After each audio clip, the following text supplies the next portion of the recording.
बापू बेगडे, आपल्याला घड्याळाचं काम करायचं, लक्षात ठेवा. त्याच्यामध्ये बदल झाला तर मग अजित पवार आचारसंहिता संपल्यावर एकेकाकडे बघूनच घेईल कसं काय. मग कोणी सांगायला यायचं नाही, दादा जाऊ द्या, आता माफ करा. माफ नाही देईल नाही. आता जर चुकला तर कुणाला माफी नाही, ही गोष्ट लक्षात घ्या. मग सगळे एखाद्या कोण एक तर मी कुणाच्याच वाकड्यात शिरत नाही, पण कुणी माझ्याच वाकड्यात शिरायचा प्रयत्न केला तर मी आणि माझा चुलता ह्याच्यात जमीन आसमानाचा फरक आहे. साहेब सगळून घेता, मी वेगळ्या पद्धतीने घेईन. मग तुम्हाला बरंच काही आठवेल, ती आठवण्याची वेळ माझ्यावर येऊन देऊ नका.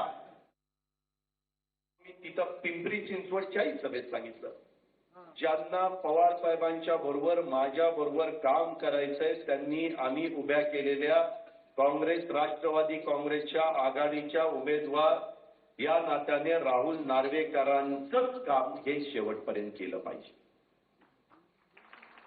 मला पद जशी देता येतात तशी पद काढता येतात, उल्हास ते लक्षात ठेवा. अजित पवार जसं देऊ शकतो तसं अजित पवारचं नाही ऐकलं तर अजित पवार खड्यासारखं बाजूला देखील करू शकतो, याची जाणीव.